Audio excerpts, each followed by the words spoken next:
Epicentro, en Diálogos en la Noche, vamos a tratar la noche oscura del consumismo, cómo el consumo responsable, que debería ser responsable, se ha convertido en consumismo y en superconsumismo, con las implicaciones sociales y medioambientales que ello tiene. Vamos a intentar recuperar la responsabilidad, tirar de la rienda de ese deseo que continuamente la publicidad nos exacerba a consumir y consumir, de cara a una Navidad en la que quizás podemos regalar amor, solidaridad, afecto y no cosas absolutamente superfluas que comprometen la vida en este planeta para las especies animales y para los pobres del mundo. Buenos días, Antonio Caro, Carmen Luisa González, muchísimas gracias por venir, de Justicia y Paz, de Consume hasta morir. Os he invitado para que desde distintas perspectivas enfoquemos en el fenómeno del consumismo y su relación con la pobreza y la injusticia social que vive una gran parte del mundo empobrecido mientras nosotros consumimos. Ahora que se acerca la Navidad, de una manera desaforada, queremos poner luz al fenómeno del consumismo. Y voy a empezar con una serie de datos que son muy ilustrativos de esa relación, ¿no? 2.800 millones de personas viven con menos de $2 al día. 2.400 millones de personas no tienen acceso a los servicios básicos de sanidad. 968 millones de personas no tienen acceso al agua potable. 163 millones de niños menores de 5 años sufren desnutrición. 11 millones de niños mueren cada año por enfermedades curables. Dice la compañera de Justicia y Paz que el consumismo forma parte de una grave crisis estructural de la solidaridad. ¿Nos puedes desarrollar un poquito esa idea? Creemos, estamos convencidas de que el mundo será lo que seamos nosotros. Y estamos viviendo en una situación donde cada uno va buscando lo mejor para sí y buscando la felicidad allí donde la encuentra. Entonces, creemos que todo lo relacionado con el consumo desaforado produce desigualdad, produce pobreza, produce sufrimiento en tantas y tantas personas. Esa es la realidad concreta que vemos las entidades que nos hemos propuesto hacer esa campaña, una campaña conjuntamente desde la fe, porque somos entidades cristianas, que de haber estado trabajando cada uno por su lado, hemos querido hacer y seguimos una apuesta por hacer una cosa conjunta que nos ayuda a nosotros mismos a cambiar, pero también ayudar a la sociedad a buscar la felicidad donde tiene que buscarla, en la igualdad, en la fraternidad entre todas las personas y el cuidado de la naturaleza, porque como realidad intrínseca de la vida de cada persona. Eso lo desarrollaremos después. Antonio Caro, ¿qué le propone esto? Sí, yo diría que evidentemente hay una desigualdad terrible, o sea que la cosa está clarísima. Yo diría, sin embargo, que había que situar el tema en perspectiva. De alguna forma, o sea, considerar que hace 100 años, en Europa, en España concretamente, pues la inmensa mayoría de las personas vivían en esas condiciones que hoy se vive en el llamado tercer mundo, de alguna forma. O sea, el consumismo es un fenómeno muy reciente y ha sido una especie de locura colectiva, en el sentido de que una minoría todavía, aunque se va ampliando, pues sin embargo tiene eso, goza de ese privilegio, que por otra parte es un privilegio que en sí mismo, es decir, en el sentido de que no tiene fin, que es una especie de carrera hacia ninguna parte, porque se va enriqueciendo continuamente sin perspectiva, y entonces, claro, eso está contrastando totalmente con lo que sucede en el resto de la humanidad, que todavía está en esa situación, por supuesto. De acuerdo. Con ese marco vamos a intentar a desgranar un poquito los poderes económicos. Está claro que exacerban ese mecanismo que pasamos del consumo al consumismo. Vamos a diferenciar entre consumo y consumismo. Es decir, ¿qué hay en el ser humano tan vacío que cree que puede, con el tener, con los objetos, calmar esa insatisfacción en esos 100 años de progreso a ningún lado? ¿Usted se atrevería a opinar en esa dirección, Carmen Luisa? Yo pienso, y además pienso que es un pensamiento bastante consensuado entre todas las personas que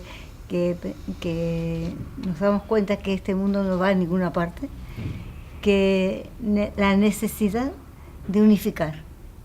Por un lado se ha alimentado mucho el tener y el cubrir las necesidades y por encima de todo lo demás, y por otro lado el desarrollo personal y la espiritualidad. En el fondo la persona es una que tiene una dimensión plena, donde consume para poder vivir y subsistir, para compartir con los otros, y luego no se desarrolla integralmente como persona.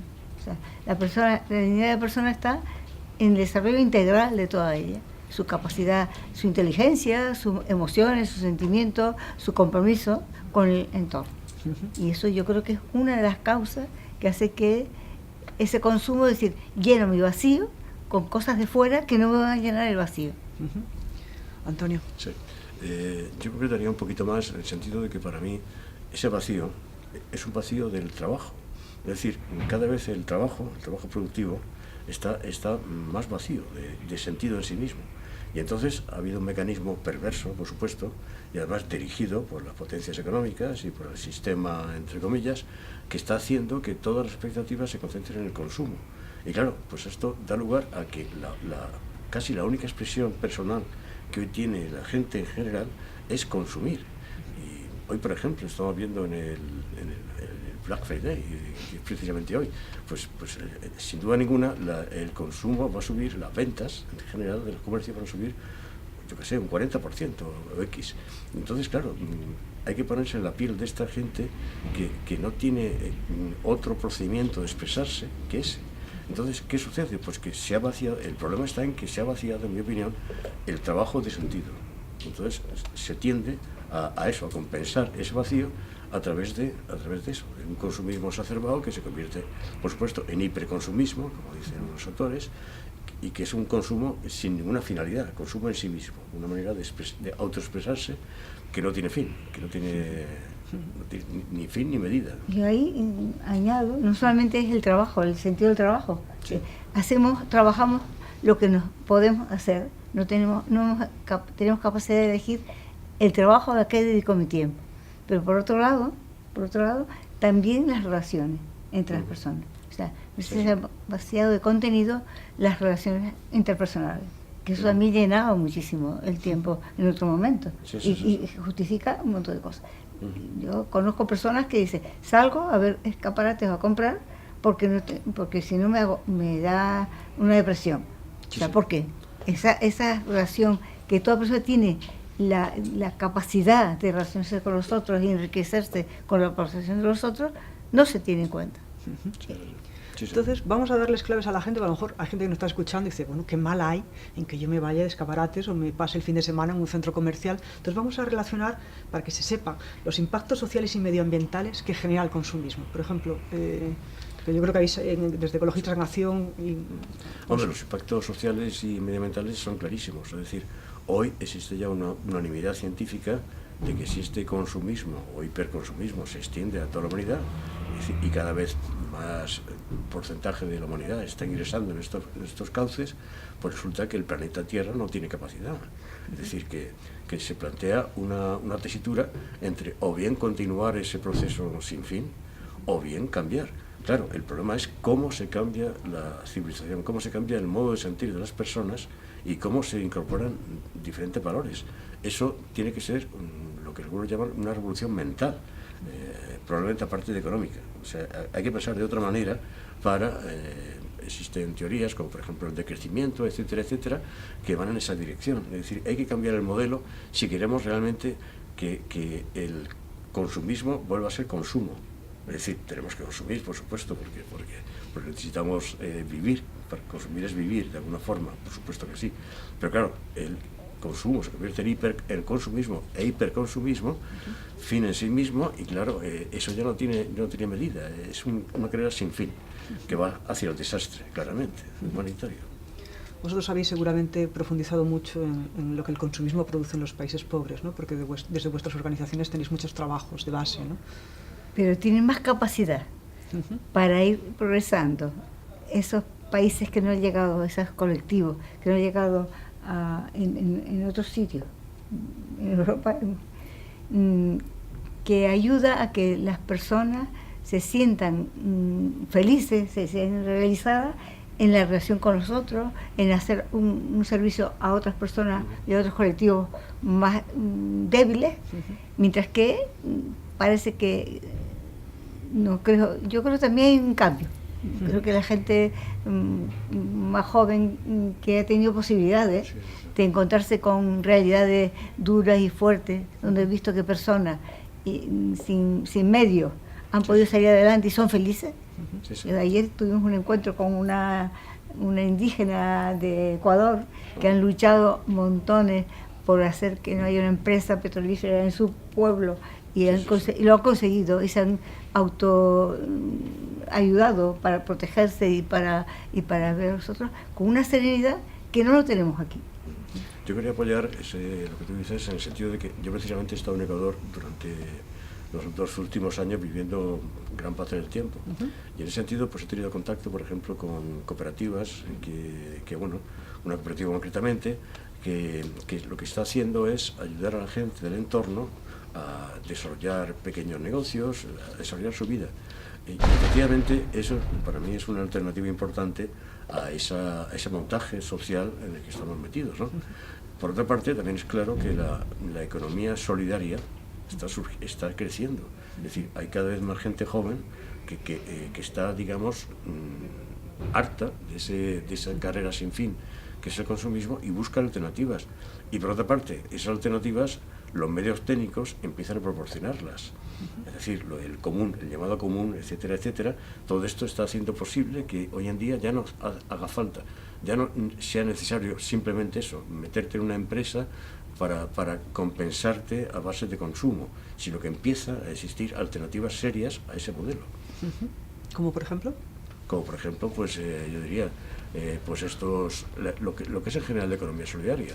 Es decir, pues eso, cooperativas, el movimiento, por ejemplo, en Ecuador concretamente, si no me equivoco los datos, el 60% de los puestos de trabajo están en este tipo de economía popular y solidaria, que es como se llama allí. O sea que es un dato muy importante. Y en ese sentido, pues en España empiezan a tener posibilidades en ese sentido. Empieza a haber una cierta tendencia clara en esa dirección. Y yo creo también que el cambio no se hace por la fuerza, por la imposición, sino tiene que hacerse con un proceso de toma de conciencia personal y colectiva. Sí, por supuesto. Porque todo lo que sea desde el ámbito de decir, a tirar al otro, el poder, tener poder. A mí me parece que hay un trabajo a hacer y toma de conciencia familiar, yo digo, por quien pueda estar viendo, es decir, donde desde los pequeñitos hasta mayores, en la propia familia, haya espacios donde se hable de estos temas, donde no solamente llego, como me voy, todo eso va creando una conciencia diferente y ver la satisfacción que da el vivir en ese ámbito de relaciones, de compartir, de acoger a otras personas diferentes, lo diferente también, otro tema muy importante. Sí. O sea, yo me solidarizo con la naturaleza, con el bien común, a la medida que acojo a lo diferente como riqueza y no contrapartida. Sí, precisamente, y siguiendo un poco con el tema, en Ecuador concretamente y en Bolivia, el buen vivir, la filosofía del buen vivir, que es una recuperación de una filosofía ancestral de los pueblos originarios, se está tratando, con más o menos éxito, de poner en marcha. O sea, el buen vivir, que es el vivir bien con la naturaleza, con el prójimo, etcétera, etcétera, frente a ese frenesí consumista. Claro. Una cosa, Antonio, antes de irnos ya a la campaña, al decálogo verde, a dar pautas para la gente que nos esté escuchando, usted que es profesor de publicidad, ¿qué responsabilidad tiene la publicidad en producir una incesante necesidad de deseo y la responsabilidad también de la ciencia con sus nuevas aproximaciones neurocientíficas que le va dando también como datos de cómo tocar el corazón y el mundo emocional? ¿Cuál es la responsabilidad? Sí. ¿Cómo nos enfrentamos? Sí, bueno, es un tema realmente importante y difícil.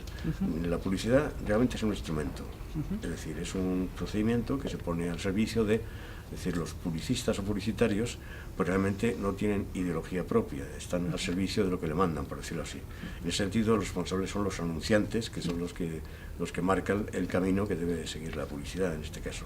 Pero, objetivamente, por supuesto, la publicidad es probablemente el principal instrumento que está provocando y favoreciendo, etcétera, etcétera, ese consumismo o ese hiperconsumismo. También es cierto que empieza a haber una mala conciencia por parte de muchas empresas y, por ejemplo, ahora se está haciendo por muchas empresas, insisto, un tipo de publicidad mucho más social, entre comillas, o sea, favoreciendo causas sociales, porque existe, de alguna forma, una especie de sentimiento de que la opinión pública está cambiando. Es decir, que hay un hartazgo colectivo hacia ese modelo que estamos viviendo Y eso lo traduce también en el hartazgo que existe frente a la publicidad. Según estadísticas que se han publicado, que se han hecho en España, por ejemplo, más o menos el 80% de las personas, cuando se les entrevista, dice que están hartos de publicidad. Cual es un dato importante. Es decir, que la publicidad, por supuesto, está contribuyendo, pero también hay anticuerpos que están de alguna forma frenando esa... Pues vamos a meternos, por ejemplo, también en una relación que me parece interesante, Carmen Luisa, sobre vuestra campaña. Si cuidas el planeta, combates la pobreza, ¿no? Y vamos a ponerla en relación con la Navidad, que es una disculpa social para permitirse un consumismo todavía más inmenso. Hoy están, como decías, Antonio, mucha gente haciendo las compras de Navidad. Relacióname la campaña con lo que es desde vuestras organizaciones, ¿qué es el verdadero sentido de la Navidad? Justamente el sentido de la Navidad es el ser solidarios con el otro y crear una fraternidad colectiva, más que a ver quién puede más, y la imagen que da. Yo trabajo en la enseñanza mucho con niños y con jóvenes. Siempre, si mi hijo ve que otro tiene más que yo, todo el rollo de los reyes, todo el rollo de las navidades, a ver quién puede, es la imagen, la da, lo que consume. Y eso hay que erradicarlo. Y hay que erradicarlo con una toma de conciencia de pequeño. Entonces yo tengo casos de familias que en un momento determinado que hubo un catástrofe, no sé qué fue, que la familia se reunió y dijeron, a ver, nosotros tenemos el presupuesto de esto para gasto de Navidad. ¿Qué hacemos cuando hay tantas familias y niños que no tienen nada? Y decidieron colectivamente no hacer regalos de esa manera. También el cambio de decir, pues el amigo invisible, en vez de un regalo para cada uno que luego tira, no hace nada. O sea, hay una serie de cosas que por el afán de venta y de crecer un estilo y unos productos determinados, se pone en juego toda la vida, lo que va a significar luego el futuro próximo. Gente que se endeuda durante un año entero por lo que ha consumido en Navidad, cuando va en contra del mensaje de Navidad. ¿Cómo nos enfrentamos a esos mensajes navideños, Antonio? Pues, ¿qué mecanismos psicológicos tenemos para frenar 3.000 anuncios al día? Dice de consumo hasta morir, estamos expuestos. Bueno, pues yo diría que hay que crear anticuerpos, hay que crear anticorrientes, una de las cuales, por supuesto, sería eso, tratar de recuperar el espíritu de Navidad, el espíritu tradicional de Navidad. Lo que sucede es que... perdón. Sí. Lo que sucede es que ese consumismo, que por otra parte hay que tener muy en cuenta que es inducido, que es un consumismo inducido, que no es porque la gente quiera consumir, sino porque no les hemos dado, el sistema no les da otro procedimiento más que ese para expresarse. Bien, y partiendo de esa base, pues claro, hay que decir que ese espíritu consumista, inducido, se ha apropiado del espíritu navideño.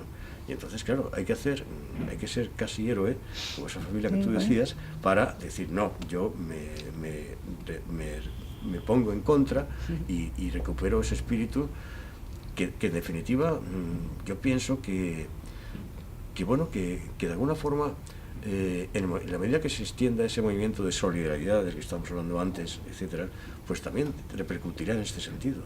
O sea, yo no sé si la Navidad tiene que ser como era tradicionalmente o como es ahora.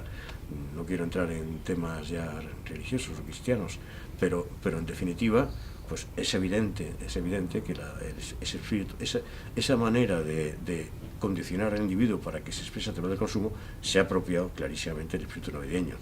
Y solamente hay que ver, pues yo qué sé, los grandes almacenes como están publicitando la Navidad, no para celebrar el espíritu navideño, sino para consumir, claramente, ¿no?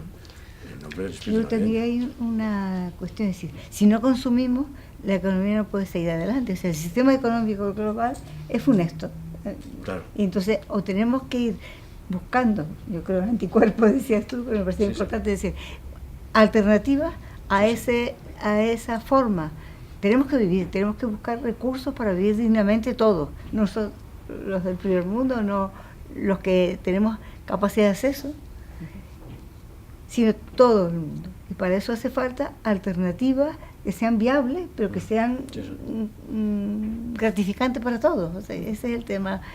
Y eso es, yo siempre digo, cuando una persona, para deteriorarse una persona, se hace de un momento a otro. Para esa persona misma que ha estado deteriorada y que vive en la calle o que está hecho consumidor de otros tóxicos, ha sido una cosa mucho más rápida. Recuperar a esa persona cuesta muchísimo. Vamos a hacer lo posible, que no haya que recuperarlo, sino que no lleguen a deteriorarse.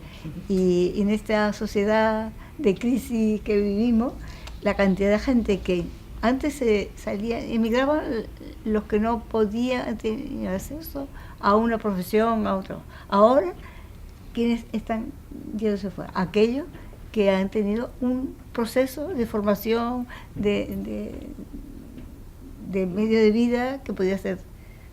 Eso es un tema muy fuerte que entra también dentro de esa campaña de querer ser armonía, la armonía en el mundo, haciendo que nuestro planeta también no lo matemos, o sea, nuestro consumo irresponsable. Entonces vayamos a hablar del consumo responsable. Vamos a dar como una serie de pautas de lo que sería un consumo, volver a un consumo racional, con sentido, responsable con nosotros, con el otro y con el planeta. Antonio, desde vuestros colectivos yo sé que se habla de reducir, de residuos, de reutilizar. ¿Qué nos recomendarías para cometer una Navidad con un consumo sostenible?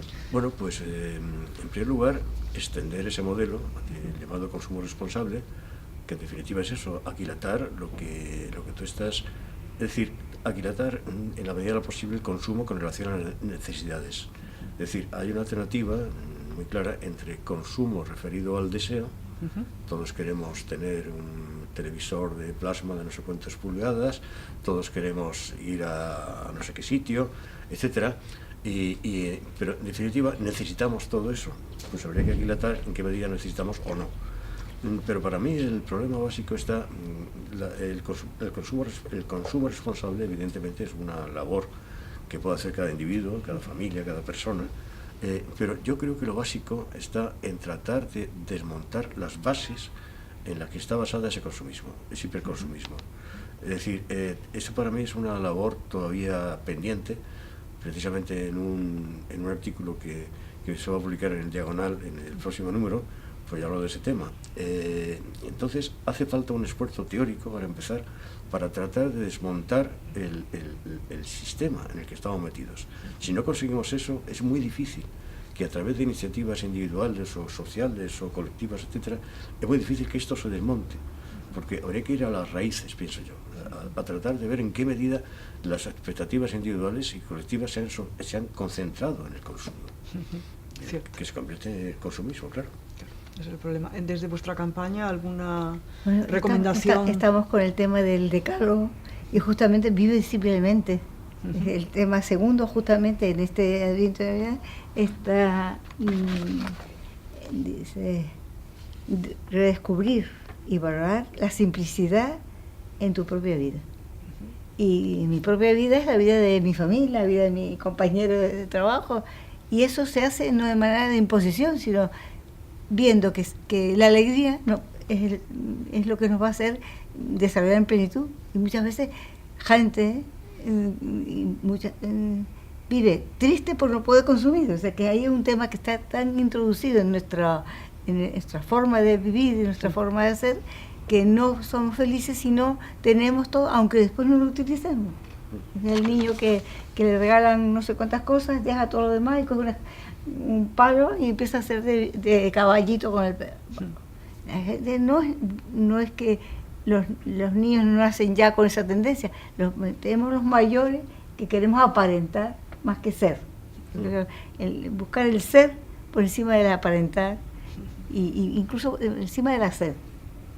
Entonces, quizás, Antonio, en la línea que tú decías, ¿no es verdad que hasta que no tengamos un cuerpo teórico que nos permita comprender lo que está en juego, como hablábamos al principio, miles de niños mueren de hambre, miles de sociedades indígenas asociadas a la naturaleza están perdiendo su medio de subsistencia sencillo y simple por el egoísmo de unos recursos, de unas necesidades artificiales, ¿no? Entonces, en definitiva, ese consumismo exacerbado por un sistema económico que cree que no hay una manera de progresar si no es en base a los objetos, que hay que redefinir totalmente el sistema, pero mientras tanto se le podría quizá responsabilizar a la gente y darles el poder, lo que llaman el prosumidor. Sí. ¿Es cierto? ¿Tú crees que el consumidor es una decisión moral que puede cambiar o modificar un sistema productivo? Bueno, yo diría que más que una decisión moral, un tema moral, es un tema casi técnico, tecnológico, en el sentido de que el prosumidor, que es efectivamente una corriente importante que existe hoy en día, es una evolución que los medios técnicos están proporcionando al consumidor. Es decir, hasta hace muy poquito, por ejemplo, la comunicación publicitaria era vertical, era de arriba abajo. Es decir, el anunciante decía y el consumidor, el receptor, en este caso consumidor, más o menos obedecía. Pero es que está empezando a existir un tipo de comunicación horizontal, a través de Internet, etcétera, etcétera, que está permitiendo que la figura, que está potenciando, fomentando la figura del prosumidor. ¿Qué es eso? Una persona que se está planteando el consumo desde una especie, no ya de responsabilidad quizá, pero sí desde una especie de decisión personal. Es decir, esta persona que antes de decidir comprar lo que sea, sobre todo compras importantes, un coche, etcétera, etcétera, pues consulta todo tipo de webs, todo tipo de webs, etcétera, etcétera, y consulta a todo tipo de opiniones que pueden existir en la red antes de tomar una decisión. Bueno, y en ese sentido, pues evidentemente, efectivamente existe ahí una evolución muy positiva, en mi opinión, de que es exactamente igual para mí que el ama de casa, que en lugar de cuando va a un supermercado o un hipermercado, pues lleva una lista de la compra muy clara y que está además comparando etiquetas.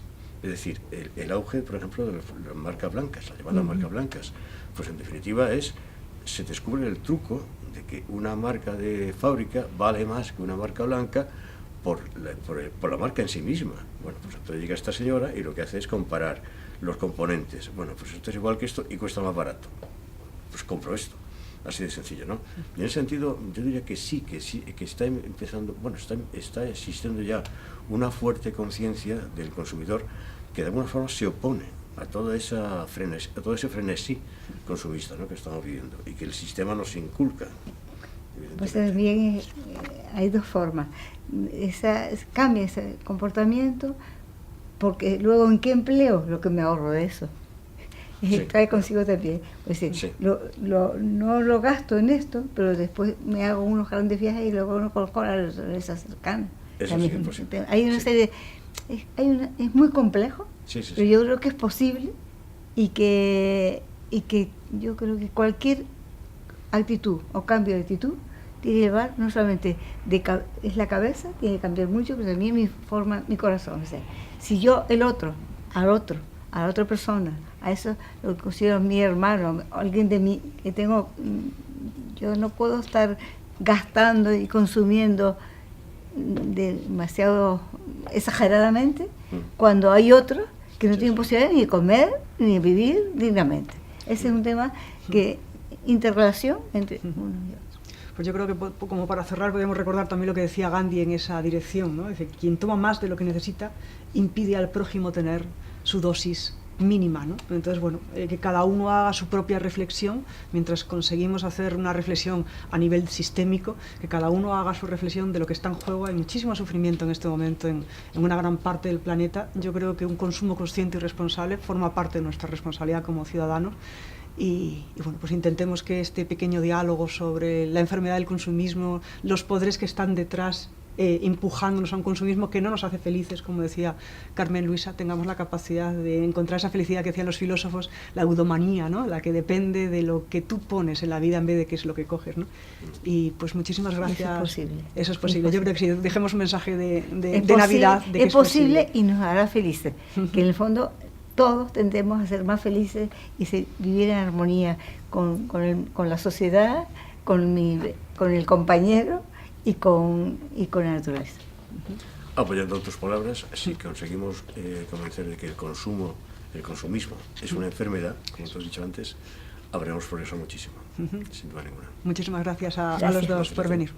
Feliz Navidad. Y al medio que nos ha facilitado el comunicarnos. De acuerdo. Algo extensivo. Muchas gracias.